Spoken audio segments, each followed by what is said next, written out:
Welcome to the Savvy Dentist podcast with Dr. Jesse Green, the show where great dentistry meets great business. Listen in each week as we bring you an inspiring person who will share their story, ideas and business techniques to help you create a practice and a life you love.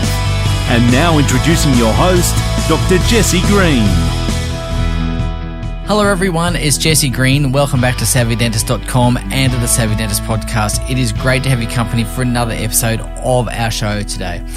Now, in today's conversation, I want to talk to you about something really important, that is about team retention. Now, of course, I've spoken at length for years about patient retention, but today I want to talk to you about a couple of things that influence team retention.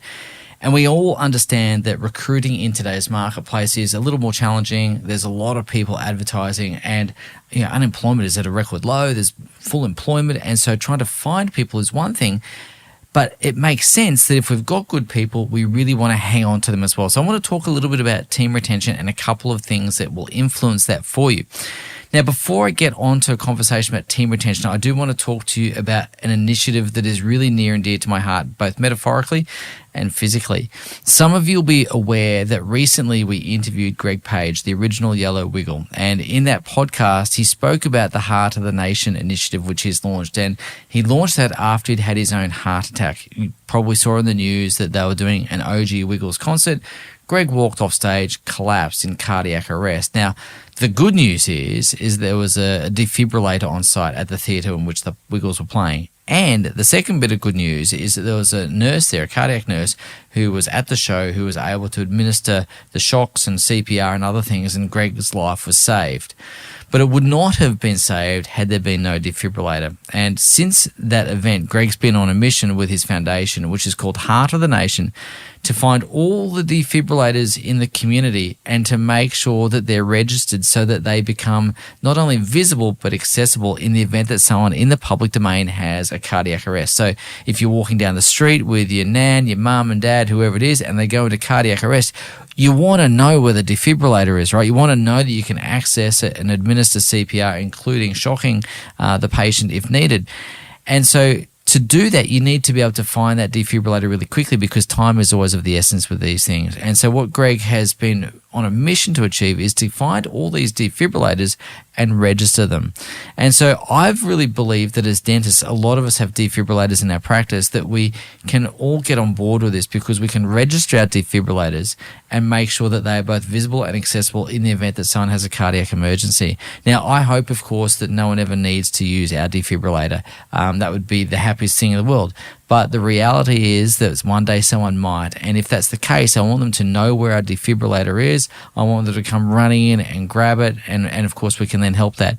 So there's literally no downside to being involved with this. This is, I think, a really important initiative. There's thousands of defibrillators in the community that no one knows about. And if someone goes into cardiac arrest, then if we don't know about it, then their chances of survival are greatly diminished. And I think that we as a profession can get on board with this. And if you'd like to be on board with this, I'd love you to register a defibrillator. And you can do that by going to heartofthenation.com.au/join and register there. This is a really important mission. I don't really ask for reviews. I don't really ask for advertising on the podcast. But in this case, I am going to ask for your help, please. And if you've been a listener to the show, you'll know that we don't advertise. You'll know that we don't take sponsors and all that sort of stuff. And so if I could ask that favor of you, I'd be eternally grateful. And I know Greg would be too. Our vision is to get 3,000 dental practices registered on the Heart of the Nation. So far, there's 7,000 businesses registered, or 7,000 defibrillators, I should say, and we want to get that up to 10,000 as quickly as we can. So if you'd like to be involved with that, then please go to heartofthenation.com.au/join, and let's do this together. Alrighty, so back to retention of good team members. Now, there are quite a few hygiene factors that lead to team retention. The most obvious one is money. Now, it's not as big a hygiene factor as people might think, but we'll talk about it in a moment. Other hygiene factors include, having career development, having a nice environment to work with, aligning with core values and other things. But today, I want to talk about two key things, two key processes or ideas or thoughts that you might want to consider as you go about retaining your very best team members. Now, the first one, I'm going to start with finances first. Now, finances are not a major factor in team retention until money is such that it becomes an issue. So you've got to pay your team enough money so that money is not the deciding factor. Now that's going to vary from role to role, position to position, location to location. So you'll need to figure that out. But what I have observed is that motivated team members, like to be incentivized. They like to hit targets. They like to do all those sorts of things. And there's another form of incentive that you can put in the mix there, and it's called stay pay. And so I want to talk to you really briefly about stay pay. Now, you would typically use stay pay when you have maybe a practice manager, an operations manager, general manager. It's usually someone more senior in the organization. And this is a strategy and a tactic that's used in lots of corporate jobs, particularly around investment banking and those other places in high finance. This is how they keep their good people. So what it looks like is you've got your base salary, whatever that works out to be. And as I said, you've got to make sure that's competitive.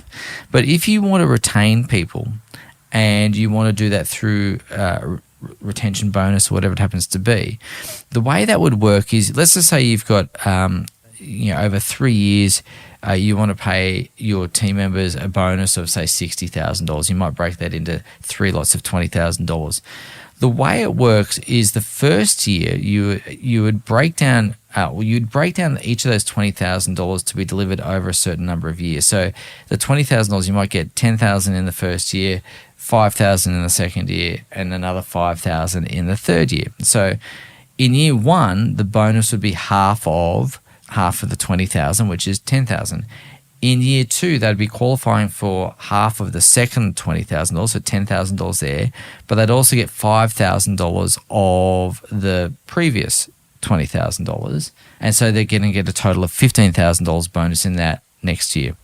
In the third year, they're going to get $10,000 from the year three lot of $20,000, and they're going to get $5,000 or whatever's left over for year one, and they're going to get the $5,000 from year two. So they're going to get $20,000. Now, of course, in that 3-year period, they're not going to have received all of that $60,000. There's going to be a few $1,000s outstanding, and that would be payable in the following year. Now, the reason this is important is because if your key person leaves before those years are up, that 3-year time period in this instance, it means they're foregoing all their other bonuses. It means that that money that's left in the kitty does not get paid out. So they need to stay, but also you can construct the deal so that if they are dismissed on performance grounds, obviously legitimate ones, then those bonuses aren't payable either. So that's just something you can think about in your toolkit when you're wanting to retain your best people. You pay your competitive base salary, but think about stay pay as an option there. Think about how you can construct a retention bonus that keeps people in. It gives them the bonus they're looking for, but also means that there's a very strong disincentive for them to leave before that term is up. And that's what we call stay pay. So you have your bonuses, you figure out, in this case, $20,000 a year, each year for 3 years, that each of those $20,000 lots is not paid out in one lump sum, but is paid out over 3 years. So it could be 10 and 5 and 5, or it could be 10 and 7 and 3, or however you want to do it, or it could be 5 and 10, however you want to structure it, right? So you want to make sure that there's always something left in the pot at the end, meaning that there's a strong disincentive or disinclination for that person to leave. So that's the first one, stay pay. The second thing I wanted to talk to you about is more about connection. And this, I think, is actually really powerful, okay? Because I really believe that once the money is taken care of, what keeps people in a role is the connection with their team members, connection with the patients, connection with the community, all those other sorts of things. So how do you create connection? Well, I want to talk to you about a coaching tool that we use with our clients, and it's called a WIFLE. And WIFLE is an acronym, WIFLE. And what it stands for is what I feel like expressing. And when we do coaching with our clients, we start every coaching call with a WIFLE. And the whole idea of the WIFLE is to emphasize the F, the feel, what I feel like expressing. And when we get to that point of expressing our feelings, what we're trying to do is to move away from a head-based or an intellectually based conversation to a heart-based or an emotional conversation. And we want to connect with our clients in the work that we do, but in your case with your team members, at the emotional or the heart level.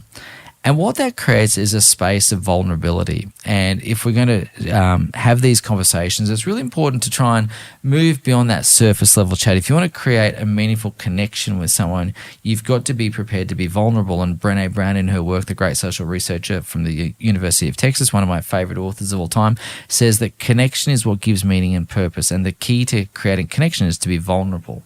And when we have these heart-based or emotionally based conversations, what I feel like expressing, then we're going to begin to lower our guard. We're going to open ourselves up. And we're going to let people in.